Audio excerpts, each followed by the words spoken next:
Hello and welcome to the show. I'm Rob Carson. This is my show. It's called Rob Carson's What in the World is Going On. And there are some things right now that are going on in the world that make you ask that same question. What in the hell is going on? Okay, let me turn my camera just a little this way so you can see a little bit more of me. Woohoo! All right. So I went into work today. I have a regular job, and I was told I needed to go home. And that's cool because where I work, you needed to kind of limit the number of people who could be there. And that's fine. I decided, okay, I'll come home and I'll do a podcast. And I'll go live and get your reaction because I have some things to say that a lot of people are not willing to say right now about the coronavirus. The president, I just heard the president speak a couple minutes ago. And, of course, the news media already on it. He is promoting that millions of people should die. Okay, the president is already... He's promoting that millions of people should die. He says, I want it over by Easter. Donald Trump says the U.S. doesn't shut down for deadly flu and defies doctors' advice that millions could die if he pushes ahead with getting America back to business. Okay, he tweeted the other day that is the solution worse than is the cure worse than the virus? And again, everybody's been freaking out about that. And some people have been freaking out about me and some of the things that I've said about this and how I believe all of this is, while we need to be safe, don't get me wrong, and I'm all about staying home when you're sick, taking care of yourself, washing your hands, washing the surfaces that you work on. Doctors do this all the time, okay? These are things that we need to do. These are all the rules that Mom taught us. Okay, Mom and Grandma taught us. Don't wash your hands after you go to the bathroom, particularly. But wash your hands before dinner. Whoa! Wash your hands before dinner. That's insane. Are you crazy? Hold on, let me check my audio real quick. There we are. So wash your hands before dinner. Don't pick your nose. Don't touch your face. All sorts of stuff. Okay, and these are things that we all have to do right now, and they will keep us safe. There are some people in the country who want the entire country shut down. I have a friend who I love very dearly who's decided apparently not to be my friend anymore because I said I thought it was absurd, unprecedented, and unconstitutional. Shut down the damn country. Particularly when you look at and listen, things could get worse, and they will, by the way. So far in the entire world, according to Johns Hopkins University of Medicine, 407,000 people have contracted this. 18,000 people have died. 104,000 have recovered. All right? This is in a world of 7.5 billion people, approximately 7.5 billion people. So that is a very small number. Now, but it could get worse, Rob. It could get worse. It could impact billions of people. Well, it already has impacted billions of people. India just shut down, by the way. India. So how am I going to get somebody on the hotline from Best Buy? But hello? Is anybody? Hello? Is there anybody there? In the U.S., obviously the cases are climbing. And you know what? The good thing about it is that we figured out how to kind of figure out, how to do a test. Who needs to be tested? There have been 49,000 cases in the U.S., and we expected this to rise, and it has risen dramatically in the last 24 hours, almost doubled, actually. It's exponential! No. 125 deaths in New York. That's scary. Washington, the state of Washington, 87. All right? New York State, 24. And it kind of, drops off after that. Again, every death is serious. Every death is frightening. Nevada has 4. Texas has 4. Washington, let's see. I'm not sure where that is. Florida has 3. In Florida, there are 3 deaths. You've got Orange County, California with 2. Kansas still has 2 where I live. Arizona has 1. There was a guy in Arizona who decided that the president said that there was a medicine that's used for malaria, which just happens to be it's not really an element. It's called chloroquine. So it is a compound that combined with phosphate is used to clean people's aquariums. And this idiot in Arizona said, "Hey, man, the president said I could take Clear-Queen." Now, he avoided looking at the package for the fishbowl tank cleaner that had the skull and crossbones that says, "Do not eat poison," and decided to mix it because he's an idiot. Sorry. And I've had people, Donald Trump, he told people to take chloroquine. No, he didn't. There are a lot of things. If you look at household cleansing products or poisonous things, they're going to have some sort of an elemental connection, like saline, like salt, NaCl. Is a wonderful thing. We eat salt all the time, but when you mix it with, I don't know, acids or whatever, it can be really deadly. All right? Not everything that has salt in it is edible. Like, for instance, the stuff you put on your sidewalk.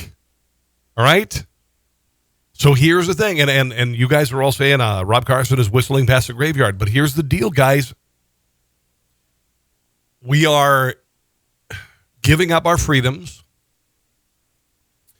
for panic.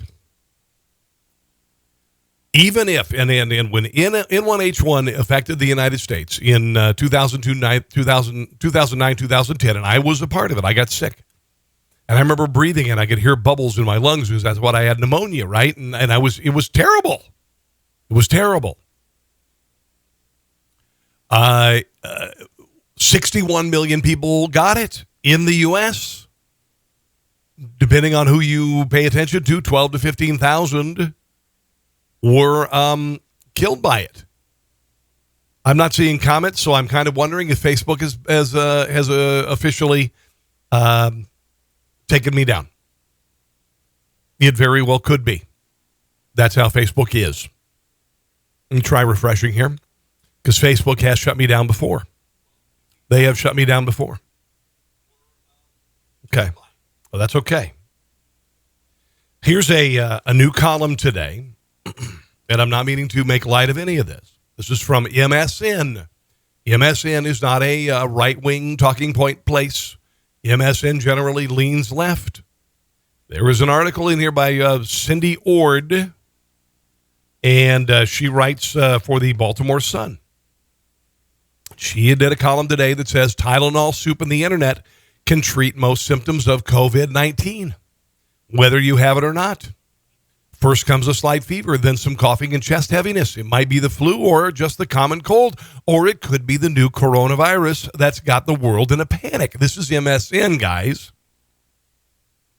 Okay. Dr. Richard Bruno, primary care doctor at Chase Brexton Health Services, whether it's flu, cold, or coronavirus, you really need to get some rest. There's no specific treatment for COVID-19, although some anti-malarials in combination with antibiotics and not fish tank cleaner appear to be working very well. Honey works well with most cough syrups. Antihistamines, including Zyrtec and Claritin, help if there's congestion. Bruno recommends Tylenol over Advil for pain because it's less harsh for people with most chronic health conditions. Also, by the way, helps reduce your fever. Okay.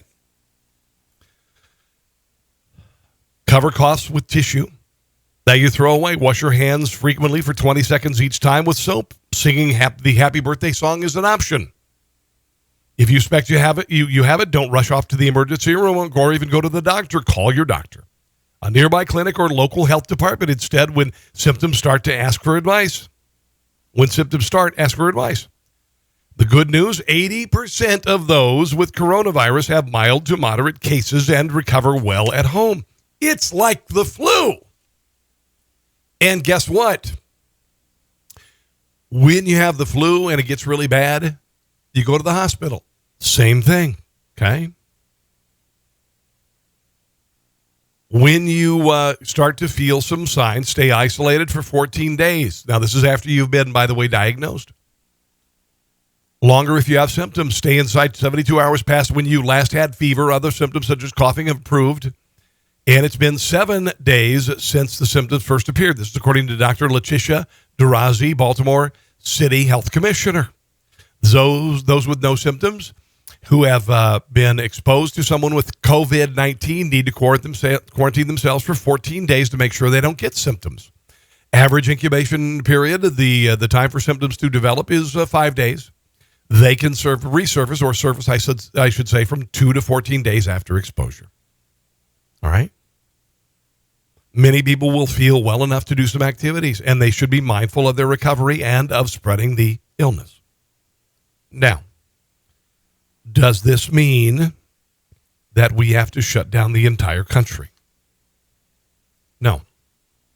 It doesn't mean we have to shut down the entire country.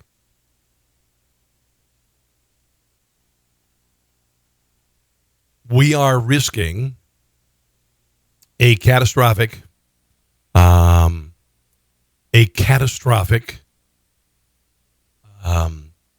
shutdown of our country, a crushing of our economy. I'm checking my Facebook because I'm kind of wondering if Facebook is shutting me down. Oh, we do have some shares. That's nice. Okay. So we do have some shares. That's nice. Facebook has tried to shut me down in other ways, and it is very frustrating because I do have some good information that I want to pass along to you. Okay? I have some very good things I want to pass along to you. Right now in Italy, starting on Saturday, there was a decrease in the number of cases diagnosed. There was a decrease in the number of deaths. When I look at numbers like that, when I look at China and Italy, and China really screwed up by not telling the truth at the beginning of this. Italy really screwed up by not closing their borders from China, and they have socialized medicine, et cetera, et cetera, et cetera. A lot of people in Italy have died. There are a lot of other reasons for Italians to have passed this along. They have an older population, all right, among other things, and a lot of smokers, okay? China has lost about 3,000 people. Italy has lost a huge number, and it's frightening. Okay, and in let's see, let's go ahead and go to the Italy, where 69,000 have gotten it, 6,800 have died, 8,300 have recovered. In the entire planet of 7.5 billion people, 407,000 have contracted it, 18,000 have died, 104,000 have recovered. Okay, these are small numbers. I had mentioned earlier that in the United States, H1N1 killed almost 15,000 people, depending on who you believe, and 61 million people were sick. Even if 61 million people in the world had this virus, it would still not be something that would inspire the panic that we've seen, that would require people to go buy hand wipes and toilet paper, every bit of groceries in grocery stores. None of this merits it, guys. And I said this from the get-go, and I'm going to stick by my guns, even though some of my very dear friends in broadcasting, who are big names in broadcasting, who are freaked out, I guess, by me challenging the popular culture and the popular beliefs that we're all going to die and everybody's going to get this virus, and 80% of people in New York are going to get this virus. And I hope to hell I'm not proven wrong or right or wrong. I should say I don't want to be proven. I don't want to be proven wrong. I want to be right, because I have a feeling about this that if you look at the numbers of people who've been infected and died around the world, this is not the bubonic plague, and we are surrendering a great deal in this country. And I'm going to sound all sorts of, I don't want to sound all sorts of Alex Jones on you, but honestly, we are surrendering some things that may not be able to be recovered. When you look at what we're considering saying, hey, government, go ahead and take over, okay? Go ahead and take over. Let me find this piece that I had here. Hold on one second. It's around here somewhere. But we're willing to give everything up to the government. We're willing to surrender all of our freedoms to the federal or local state governments. There we go. I have this piece here. We are willing to give up everything for a pandemic that is, the numbers do not match this, even though it came out of nowhere. We didn't know what was going on. But if you look at countries like China, when you look at countries like Italy, deaths and infections have already started to drop after a couple of weeks, which is what happens with the flu. 1 million people have not died in China. 1 million people have not died in Italy. In neither one of those countries, 1 million people have not been infected. They've not been infected. Okay? Do we need to have some measures to maintain social distance? Oh, hell yeah. Do we need to wash our hands? Yeah. Do we need to exercise caution? Yeah. Do we need not to, handshake, kiss on the cheek, all that? Hell yeah. Makes sense. But we have to not be afraid to go to work. Right? You got people working at Walmart and Target and Giant and Hen House and Safeway and Home Depot and Lowe's and whatever, and they're going to work. They're going to work because the country has to work. And you may deem whatever as being unnecessary, but people have to make a living. And when you're dealing with numbers this small, it is ridiculous for us to shut down the country. The president said it today. He said for us to shut down the country is absolutely unacceptable. And he's right. And I'm glad that he is in power. I'm glad that he is not Joe Biden. I'm glad that he is not Hillary Clinton, because the gosh darn country would have been closed by now. Everything would have been closed down. We would have had freaking martial law. And if you don't think that's a big deal, then look at our history, because we've never freaking had martial law. Piece by Robert Barnes, constitutional lawyer. I believe this is an American thinker. Governments across America have already used the pandemic and the media-stoked panic around the pandemic, particularly to limit, restrict, or remove First Amendment freedoms, the most valuable freedom we possibly have and the most valuable piece of legislation in the history of mankind. Freedom of speech, freedom of association. Okay? Others denied the right to the Second Amendment. Cannot purchase a firearm for personal safety. Okay? They want to coordinate with tech companies to surveil and spy on your everyday movements and activities in violation of the Fourth Amendment, and potentially waive unilaterally your medical right to privacy in multiple contexts. Stay-at-home orders deprive you of your profession, occupation, business, and property without any due process of law at all beyond an executive fiat, in violation of the Fifth Amendment right to due process. All of this is going on right now. Governments request the authority to involuntarily imprison any American on mere fear of infection without any probable cause of fear or clear and present danger of harm by that person's volitional conduct. Deny access to personal counsel in an unsupervised, unsurveilled manner in violation of the Sixth Amendment, and acts as judge, jury, and executioner in violation of the Seventh Amendment right to trial by jury, as jury trials themselves get suspended around the country in the nation's quieted courts and fear-muted public.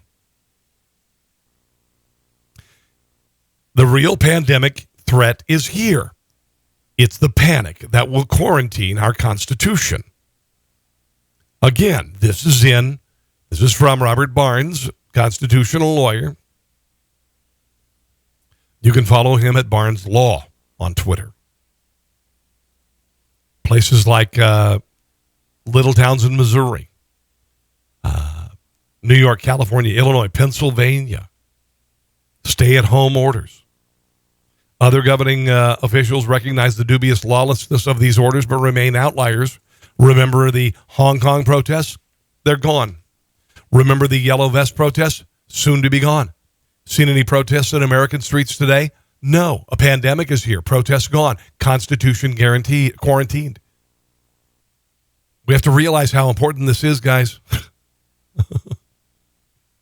Mayors across this country declaring the right to ban gun sales. Governments declare no background check personnel to process a background check, delaying gun sales indefinitely. Other governments simply shut down all gun sales business entirely. Most worrisome, this happens while governments release inmates into the streets and discuss releasing even more, and at the same time issue no arrest and no detention orders from Philadelphia to Fort Worth for a wide range of criminals. Yet governments across the country did just this, including the protection for a right to make a living, the Fifth Amendment, right to property without deprivation by due process of law, and the obligation of government to compensate any such owner stripping of their ability to make a living. Okay? Or even to engage in free market of commerce. by shutdown orders, curfews, and stay-at-home orders. Okay? This is a conclusion from this piece. Our founders were ultimately familiar with pandemics, viruses, and plagues, yet they did not allow any to suspend our constitutional liberties. Not one word in our Constitution about plagues or pandemics to exempt the government from any of our Bill of Rights. Why do our current courts allow it? Because the public is asleep at the wheel. Think the pandemic threatens to kill us all? A review of the data shows the pandemic is not the Black Plague.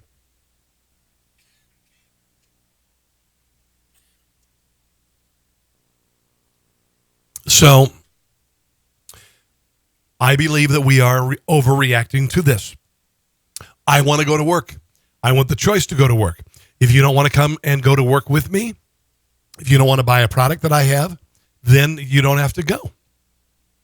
Our grocery store is going to be held liable when people go to grocery stores and buy groceries and they get sick.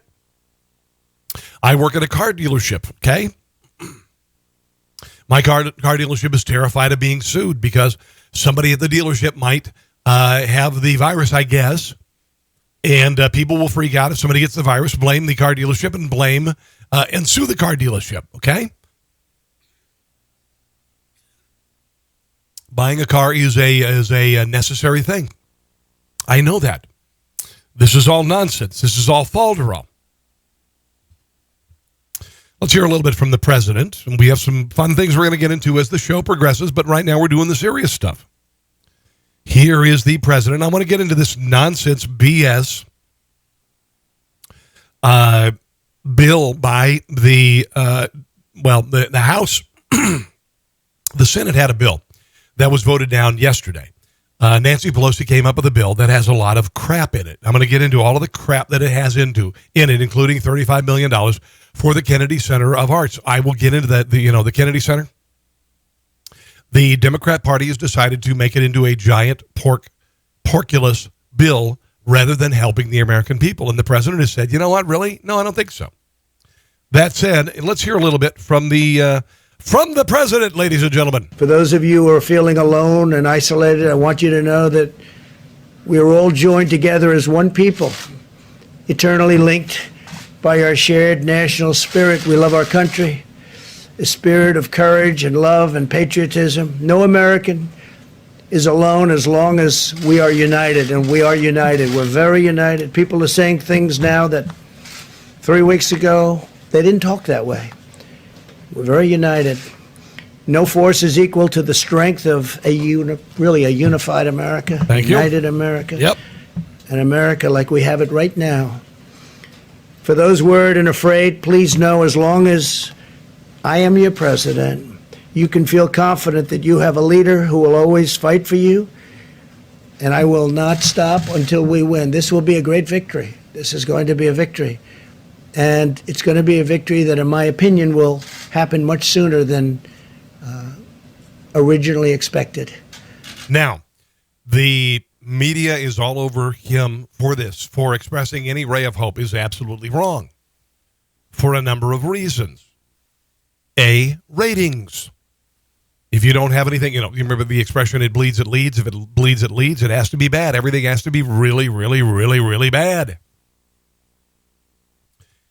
Second of all, the president cannot have a victory. It cannot be shown that the president is optimistic. It cannot be shown that the president is saying anything but what others are saying, which is that the country is going to shut down, everything's over, or we're all going to die, and there's going to be a zombie apocalypse. Except for that isn't going to happen because there are not enough brains to feed zombies. More from the president. It's now attacking, the enemy is attacking 144 countries at this moment. 144, that's unthinkable. There's never been anything like this. And it's vicious. It is vicious. Some people recover well, and some people have a hard time. We all know that.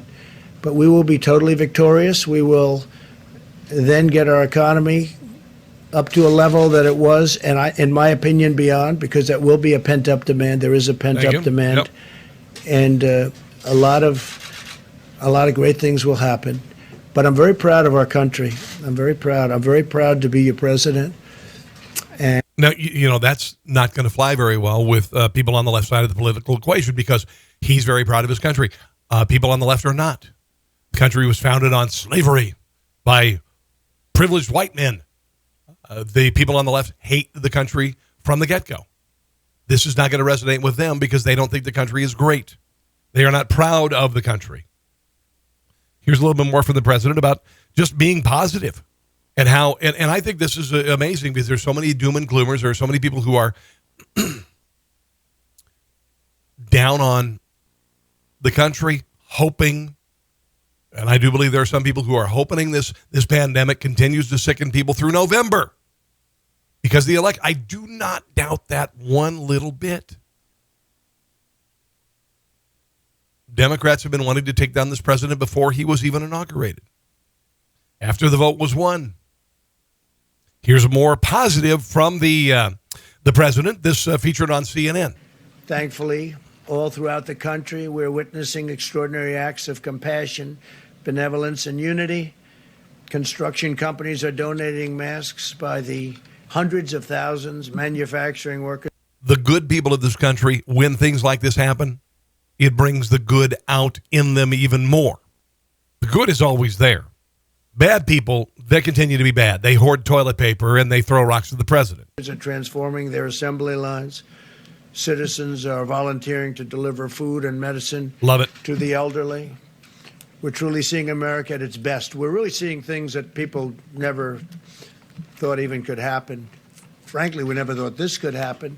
But the way most Americans are working toward getting it solved and just doing what they have to do to make this go away has been incredible. It's been incredible. It has been incredible. People, as always, and this is not a surprise to me. I've been in radio for decades, and I've helped out with everything from Hurricane Sandy to Hurricane Katrina to 9/11. Countless tragic things happened, and the American people always come through. They always do well. It's not a surprise to me. Not a surprise to me at all. What is a surprise to me? No, not really, actually. Is that right now in Congress, the United States government has said, and local governments have said, you have to shut down your business.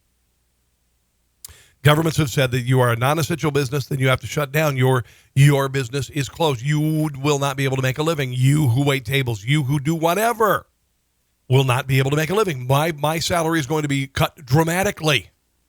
The government has said this. Well, government, you're gonna tell me I got to shut this down. Then you pay my bills, bitch. You pay my bills. But that isn't going to happen. So the government right now is trying to pass a spending bill to help out businesses, help out individuals, and the Democrat Party, as always, sees this as an opportunity to fill it with pork, to pass an agenda they have that would never pass the popularity test, that would never be supported by the public. In this time that we are suffering, where people are wondering how they're going to make a living, Democrats have added some things to this package. Nancy Pelosi has added some things to a Democrat-sponsored package in the House that they have nothing to do with getting us through this crisis, like bailing out the Postal Service. All right? Looking at corporate pay statistics by race and race statistics for all corporate boards and at companies receiving assistance. So you got to look at your board and make sure it fits an ethnic purity test. Unreal. Required early voting, required same-day voter registration. This is what Democrats have been trying to get at forever because they know it will skew things in their favor and they can cheat. $10,000 bailout for student loans. Bullcrap. You took the loans, you signed the paper, you pay the damn loan. Retirement plans for community newspaper employees. No, you got to find something else to do for a living. $15 minimum wage at companies receiving assistance. No.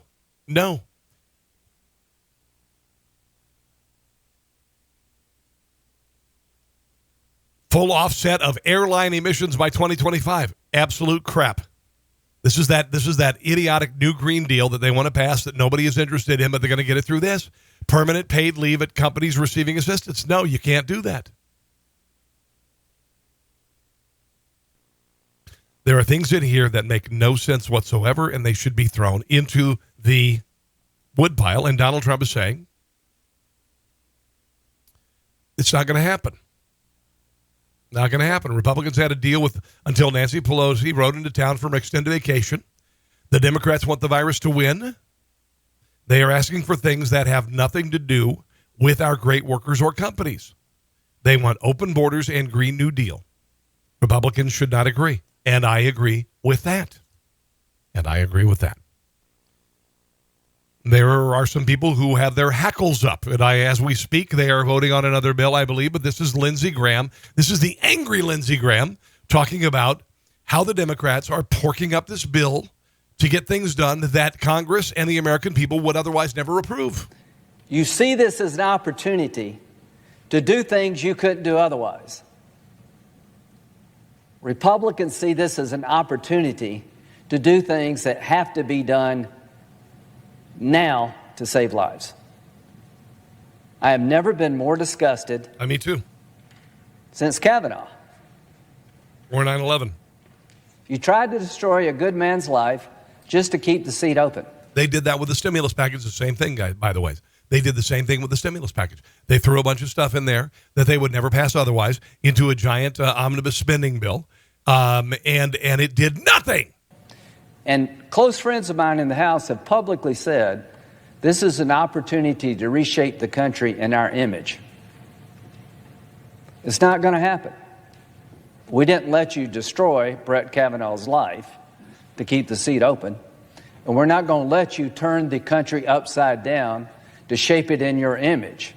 We will work with you in a very generous fashion to help people who've lost their jobs, help doctors and nurses who've run out of supplies.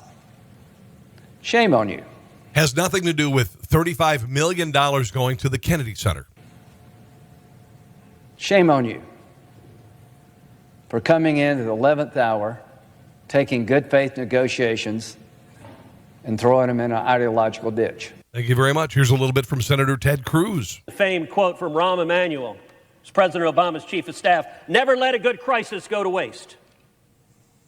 Sadly, we're seeing the embodiment of that cynical approach right now. Because all the people out of jobs the Democrats are using to push, what are they pushing for? Changing the emission standards on airplanes. It's true. Mr. President, what the hell do the emission standards on airplanes have to do with thousands of people dying and millions of people out of work in the coronavirus epidemic? Don't treat this bill like a partisan Christmas list. And by the way, you know, Republicans, we've got things we would like to advance too. Things I believe in deeply. You want to talk about what I'd like to do? I'd like to abolish the IRS.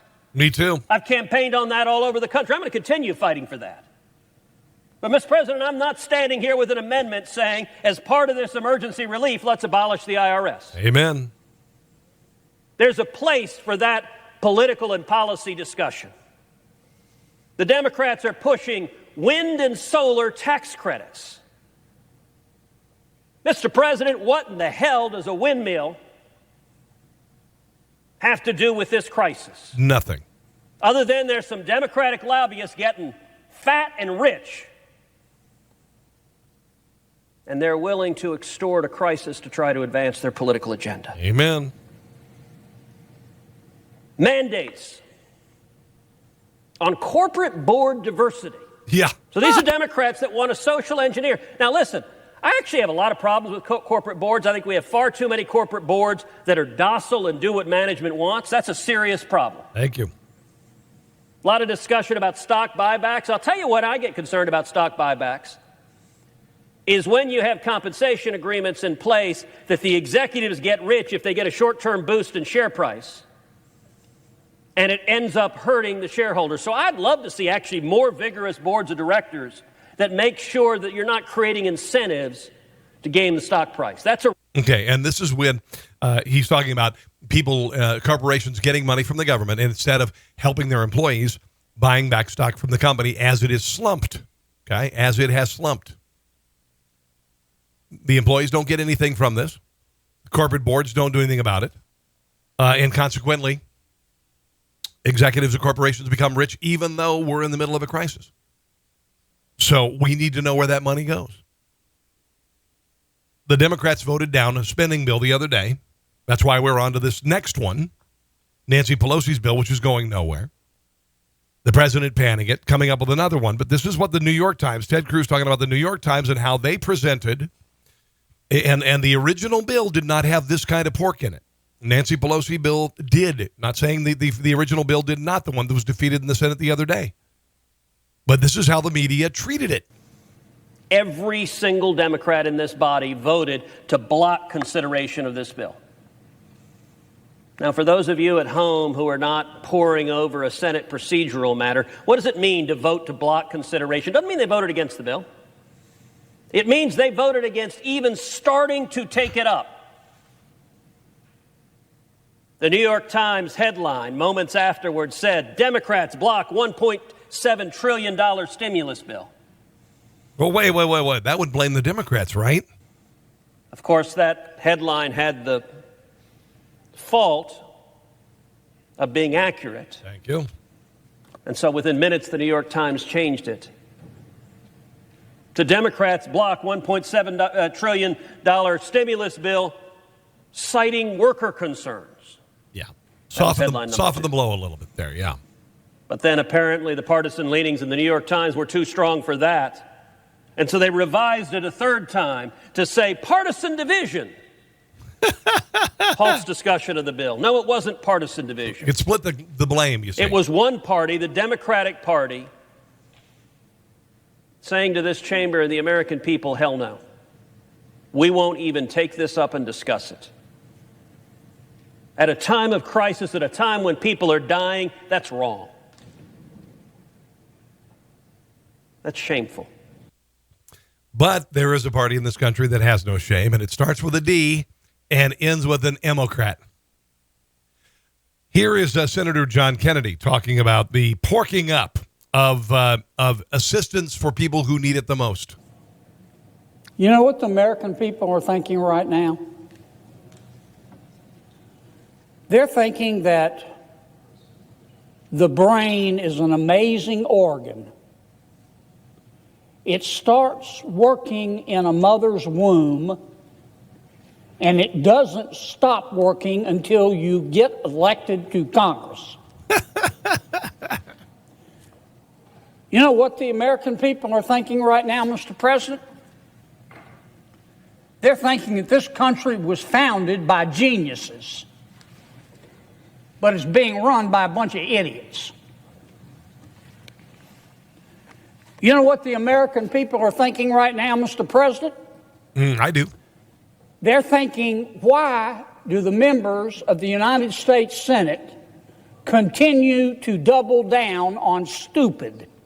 Amen. And they've been doing that forever.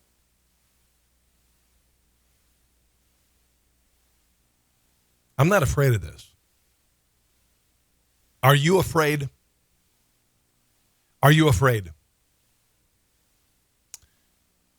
There was a quote from Predator the movie. Jesse Ventura. He says, I ain't got time to bleed. I don't have time to be afraid. I don't have time to be afraid. And I refuse to be. I'm not afraid of the virus. I'm not afraid of it. If I get it, I'm going to get sick. If I die, I guess, that's up to my immune system. I like to think that I'm a pretty strong guy. I don't have any pre-existing conditions. I want my mom to be safe. She's 90 years old. I don't want her to be exposed to it because, she's one of the high-risk people. But by God, what is worse? What is worse? Going to work, making the country work. 80% of us will never feel any symptoms whatsoever with regard to this virus at all. Some people will get sick. 99+% will recover. Is that worth wrecking the economy over? I don't think it is. There, I said it. I don't think it is. I think restaurants should be open. I know, I'm insane. If you feel any symptoms, you stay home. If you think you've been exposed, you stay home. The rest of you, we get to work. Why do you draw the line at essential people? Are their lives not more essential? Are Walmart workers' lives not essential? Are Walmart lives not as important? Are people who work at Home Depot or Costco, are their lives not as important? Shouldn't we shut it all down? No. You know why? Because we need these things. And this virus is not bad enough to merit shutting everything down. Here is Speaker McConnell. He wasn't too happy about porking up the bill. Mr. President. The Majority Leader. Mr. President, the American people are watching this spectacle. I'm told I enter a motion to reconsider the vote. The motion is entered. This is American after people the are watching this shutdown spectacle. of the first bill. I'm told the futures market is down 5%. I'm also told that that's when trading stops. So the notion that we have time to play games here with the American economy and the American people is utterly absurd. So I want to explain what just happened. Our good friends on the other side would not have been disadvantaged one bit if this vote had succeeded, because it would have required potentially 30 more hours of discussion, during which these seemingly endless negotiations could go on as long as they would like. By the way, and I won't belabor this because honestly, him talking, I just kind of want to, go stand in front of a train. Anyway, the Democrat Party saw the first bill, didn't like it, didn't see the opportunity to politicize it, to pork it up, to advance things in their agenda, like the Green New Deal, that nobody wants, like the $15 minimum wage that nobody wants. They saw this again, and we've seen this time and time again with different bills, including the 9/11, after 9/11, including the stimulus bill during Barack Obama's administration. It was just a giant pork bill meant to forward an agenda that is unpopular and would never pass through legislation, but will pass through crisis and become permanent. Joe Biden has been out of the public eye for about a week. Joe Biden, about 10 days, 11 days ago, said that the president shutting down the border, up to and about 10 or 11 days ago, saying the decision by the president in January to shut down the border with China was xenophobic. He was wrong. Italy is paying the price for not doing the same thing. He decided to do a little town hall from his Delaware home, blasting the president for doing everything wrong, even though this man can barely stand upright, barely even speak. I believe that for doing this message, he was going to get an extra applesauce for dinner at the nursing home cafeteria. Here is Joe Biden. The president says no one saw this coming. Well, that's just not accurate. Our intelligence officials were warning of coronavirus threat in January. Just based on public information. And he shut down the border in January. That I had. I warned the threat. Look at that. I want you to look at this. This man is he's a shadow of what he used to be. He can barely speak. All right. And it gets worse. It's getting worse way back on January the 27th and urged the need to put science first, draw on emergency funds to get response started. And the president is already doing that. Think about invoking disaster powers to respond. And he Many of us did. talked about the need to get the U.S. scientists on the ground to see firsthand what was happening in China rather than relying on what came from China. We've never relied on what came from China because we know China lies. My point is not simply that the president was wrong. My point is that the mindset that was slow to recognize the problem in the first place, to treat it with the seriousness it deserved, is still too much a part of how the president is addressing the problem. And have you ever been right about anything? Particularly with foreign policy. Have you ever been right about anything? Have you, as a leader, whether it be vice president, whether it be senator, have you ever acted expeditiously in your career when something like this happens? Or did you just throw rotten vegetables from the balcony, which you're doing now? Because, my friend, you have been in political leadership since the Civil War, I think. Something like that. Why do we still have Social Security Administration that is broken? Why do we still have infrastructure that is not fixed? You've never done anything because you are a career politician. And if things are fixed, people don't need you anymore. This is where the wheels kind of started to come off. And this is where he exposes even more. And listen, Joe Biden will be the first president, if he's elected, and he won't be elected, to be removed from office for the 25th Amendment. He doesn't even think he's going to live through the first term. He's already kind of made that clear. He doesn't think that he will be able to make it to his first term. He's already hinted at that. 77 years old, losing his mental capacity, and doing stuff like this. We need to activate the reserve corps of doctors and nurses and beef up the number of responders dealing with these crush of cases. And in addition to that, we have to make sure that we are in a position that we are. Well, let me go to the second thing. I've spoken enough of that. Wow. The president must use the Defense Production Act to radically increase the supply of critical goods needed to treat patients and protect our healthcare workers and first responders. Anything about that? Thank you, Breitbart. Anything about that inspirational to you as a leader? Or did you find what our president said earlier? Or did you find that to be inspirational? Because this president, Donald Trump, does not stammer, does not forget his place, and is very direct with his message, and that is a message of hope that we cannot shut down this country. We cannot make the cure worse than the virus. Okay? Here's a little bit more of Joe Biden. This is right after he won his last set of primaries, again, to kind of show you this guy isn't fit to lead the country. This guy isn't fit to actually to spin the cage with the bingo balls at the bingo hall. Thank you all. Thank you all for listening. Oh, I love you, honey. Yeah. Thanks. Extra applesauce for you tonight. Thanks. I love applesauce. Okay. Applesauce is good. Let's go get our applesauce. I'm using that. Chris Plant is a friend of mine. He's a talk show host, and he has said that Joe Biden will get an extra applesauce every time he does something good. Joe Biden is being silenced for a reason. Joe Biden is not on every night for extended amount of times for a reason, because he cannot last more than 5 to 7 minutes. 5 to 7 minutes. Don't worry, I don't have coronavirus. I have acid reflux. This is kind of an interesting montage of Italian leaders, because things are different in Italy.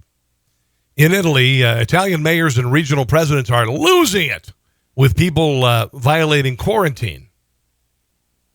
And there is a subtitle compilation. If I hear you want to throw graduation parties, I'm going to send the police over with flamethrowers. Here is a compilation of Italian leaders handling the coronavirus epidemic and what Democrats would like to do in this country. Mi arrivano notizie che qualcuno vorrebbe preparare la festa di laurea. Mandiamo i carabinieri, ma li mandiamo con i lanciafiamme. There you go. Che domani ti becco, domani, non pensiate tra anni, domani. Sono il sindaco, sul mio territorio non si passeggia.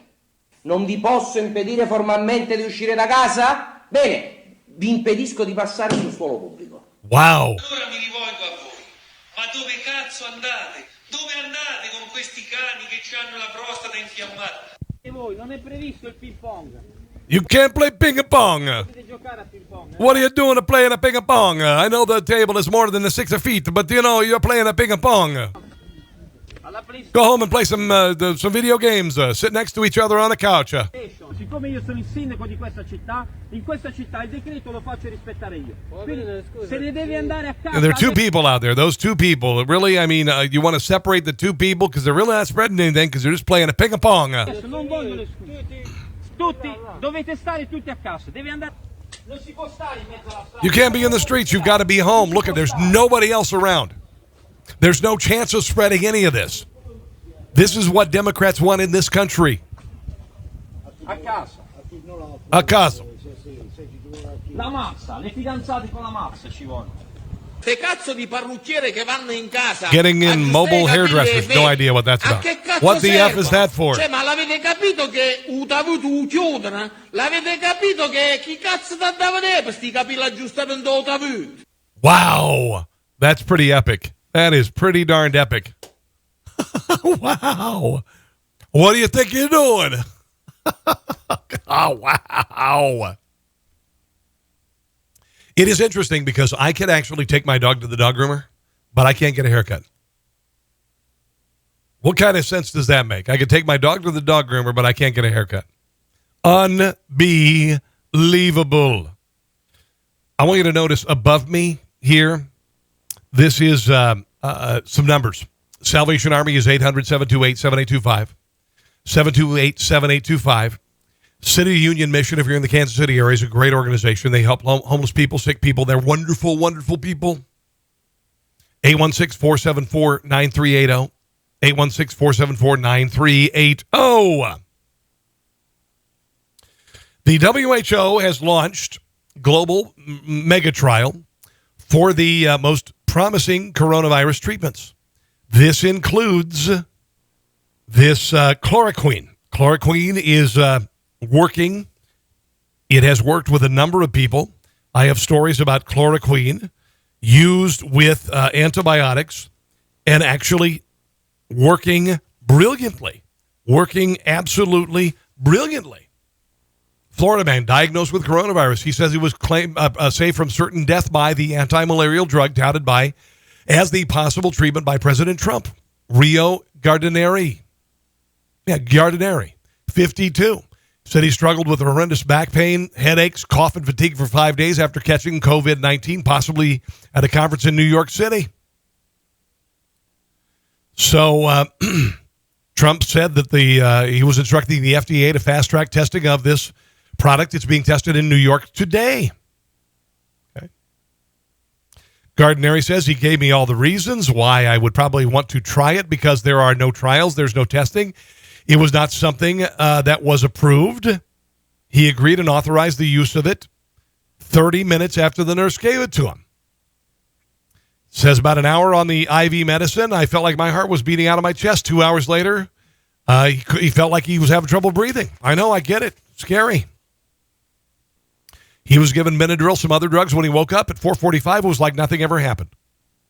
He had no fever. He could breathe again. Everything was fine. Everything was fine. It's working. Something you need to know. Chloroquine, when it is combined with other chemicals and used for cleaning out your fishbowl, will kill you. Okay? Maricopa County, Arizona, a couple in their 60s watch politicians and news anchors tout chloroquine, anti-malarial drug. Apparently, a couple looked at the word chloroquine on the bottle of chemicals they used to clean their koi pond. They said, I saw it sitting on the back of the shelf and thought, hey, isn't that the stuff they're talking about on TV? We were afraid of getting sick, so they poured it in some soda. Within 30 minutes, the couple experienced immediate effects. It sent them to the emergency room. They felt dizzy, started vomiting. The husband died at the hospital. The wife is in critical care. She's saying, well, the president, I wouldn't listen to the president. Well, you idiot. President didn't say to eat koi pond, cleaning fluid, chloroquine phosphate. He talked about a drug that is prescribed by doctors. You idiot. And you are an idiot. And sorry, I know, your husband died. It sucks. He was an idiot.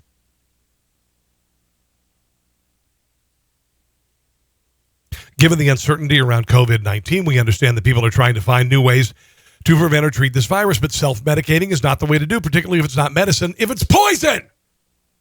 This according to Daniel Brooks, Banner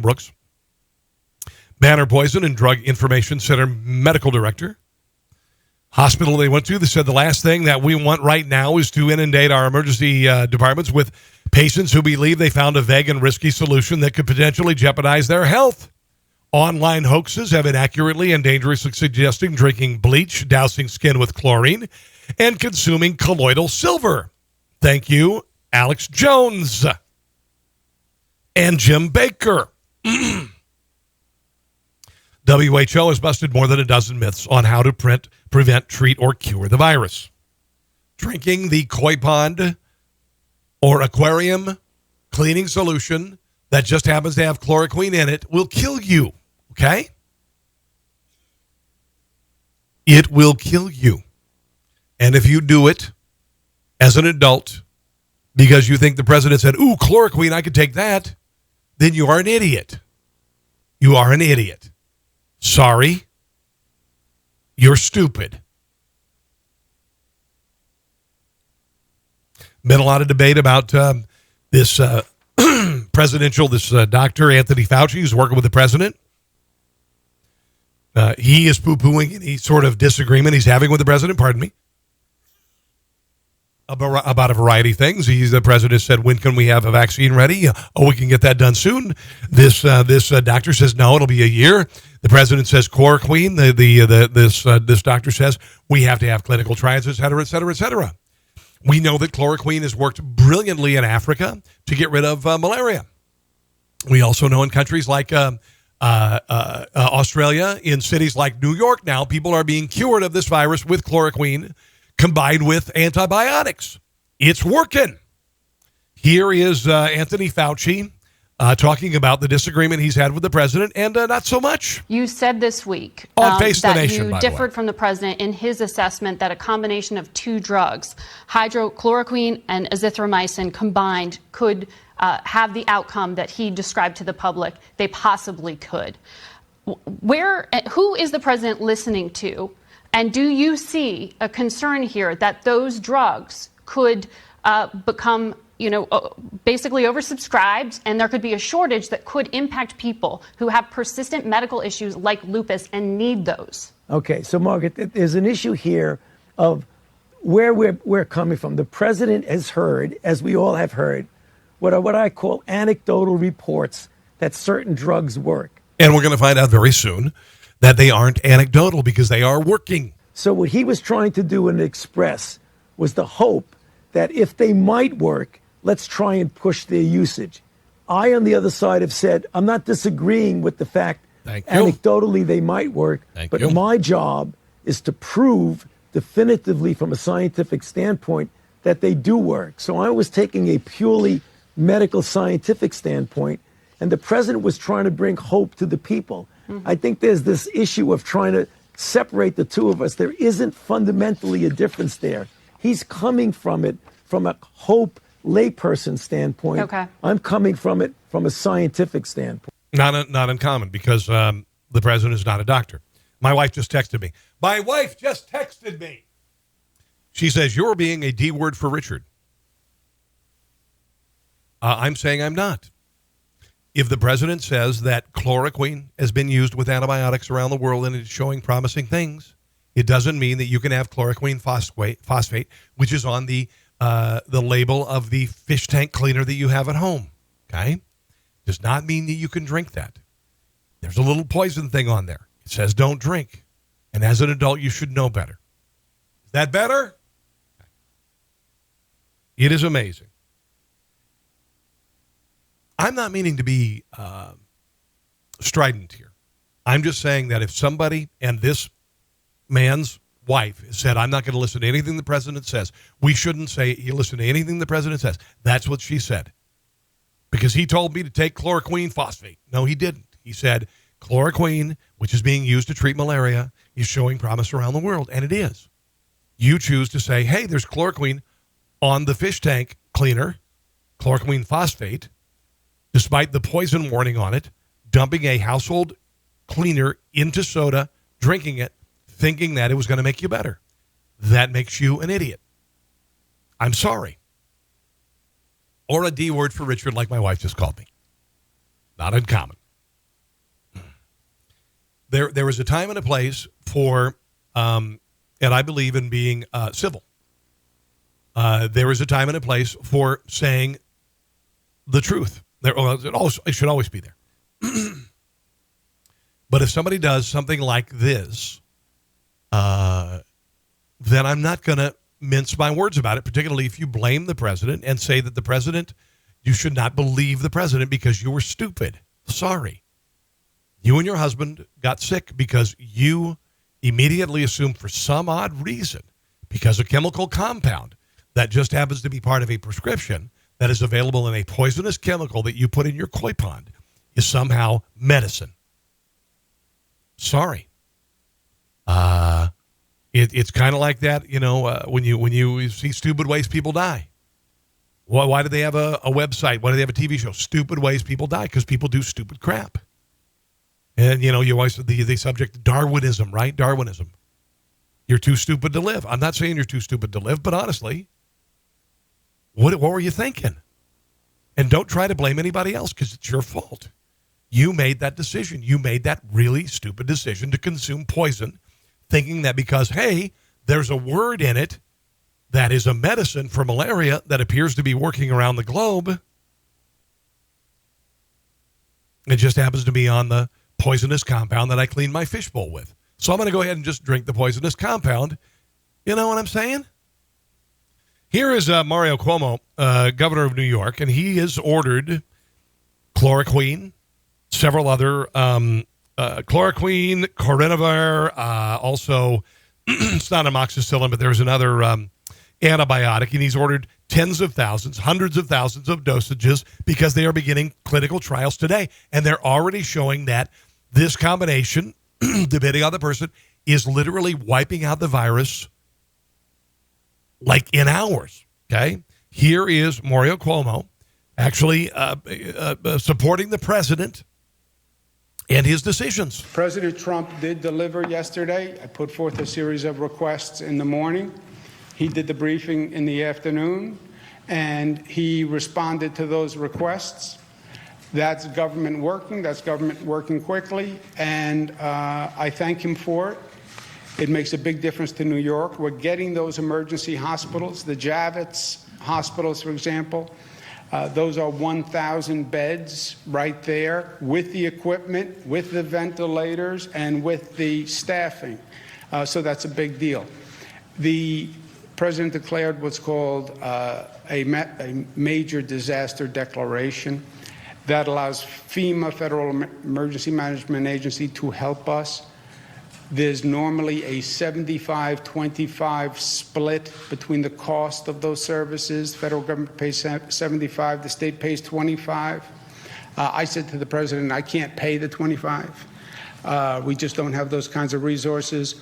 The federal government has the authority to waive that 25, so the federal government pays all 100%, and that's what the president is doing. What? The president is doing the right thing? He's saying that local resources who cannot afford these things, that the federal government will step in. That's pretty amazing. It's really amazing. You know, you've got local municipalities shutting things down, and Jeremy says Cuomo's an ass. Well, he is a lot of the time. At least he's acknowledging when the president is doing things right.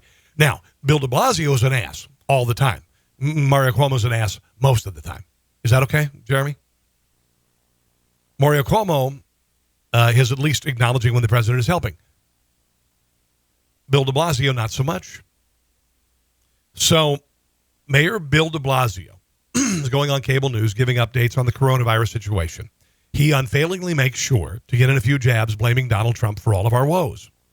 This according to Jazz Shaw. I believe this is on Hot Air. These performances stand in stark contrast to New York Governor Andrew Cuomo, who I just mentioned, who has managed to work closely with the White House and get it done. A bit of digging through city records revealed that despite knowing about the spread of the virus back in January, City Hall in New York didn't put in their first order for additional masks and hand sanitizer until 2 weeks ago. As usual, bureaucratic red tape was blamed for the lack of planning, but no, it happened in City Hall.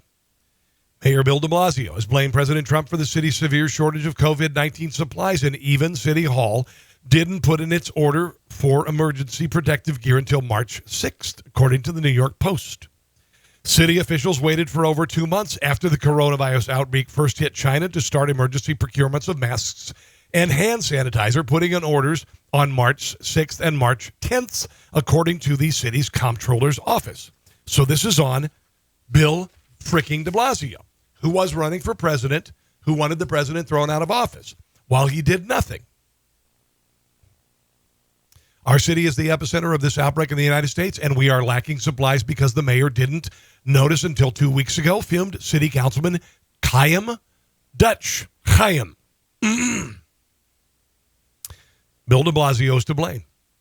Amazing, Bill de Blasio has managed to bungle the response to this spread of this virus badly enough that the spirit of bipartisanship seems to be creeping back into Big Apple politics. The person carping about the mayor's lack of foresight in the excerpt above, Chaim Deutsch, is a Democrat. He said there's a distinct lack of management on the part of the administration. There you go.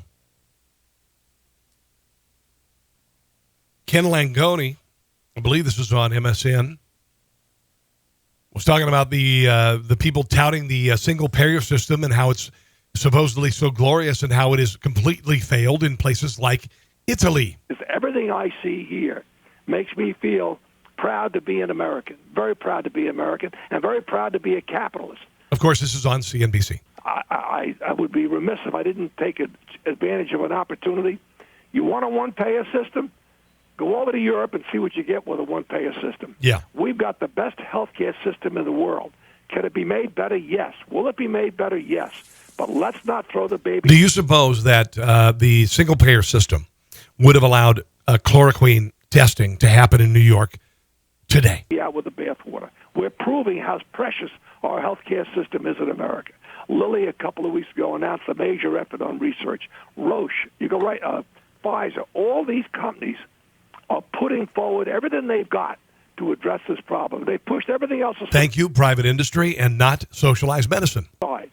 They pushed everything aside and said, here's where we've got to be. Here's what we have to do. I'm watching at our place. Dick Fald is up at Columbia Presbyterian doing what I'm doing. What am I doing? I normally dial for dollars. I'm now dialing for test kits. I'm dialing for masks. I'm dialing for outer protective gear. I'm dialing for eye shields. These are the things we need. And by the way, these are created by the private sector, which some Democrats want to shut down completely. They want to shut down the country. Who's making the masks? Who's growing the produce? Who's cutting down the trees to make toilet paper? Please. I think I'm going to divide the podcast in half today and come back later today. Bring not only updates as to how things have progressed today, but also some humor, some fun things as well. But I felt like I needed to share some things today, early on in the day, since I'm at home, since many of you are at home. I still do not believe that it is worth shutting down everything. I believe right now the cure is worse than the virus. By shutting down commerce and destroying the American economy, it makes no sense. It makes no sense at all. When you look at the updated numbers, let me do the updated numbers. Johns Hopkins University, 409,000 people in the entire planet of 7.5 billion people have been affected by this, impacted by it, infected by this. 18,200 have died, 106,000 have recovered. 6,800 deaths in Italy. Those began to slow down Saturday and Sunday. In China, 3,100 deaths. That has leveled out and has decreased. And there have been no new cases. Now, take China with a grain of salt, for crying out loud. Germany, 156 deaths. Indonesia, 55. Japan, 43. These are not millions of people. These are not millions of people. Let's look at the U.S. 606 deaths. I don't know if that doesn't make sense. That's high.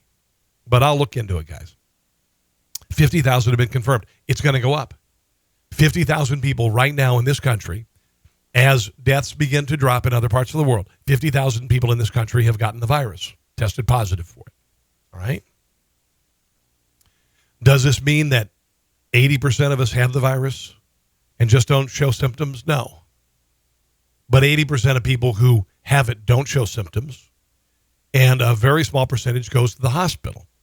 A very small percentage pass away, and it sucks, and it's terrible. But we do not have 61 million people with this like it happened with N1H1 in the years 2009, 2010, and I had it. I remember it. 12 to 15,000 people died in the country.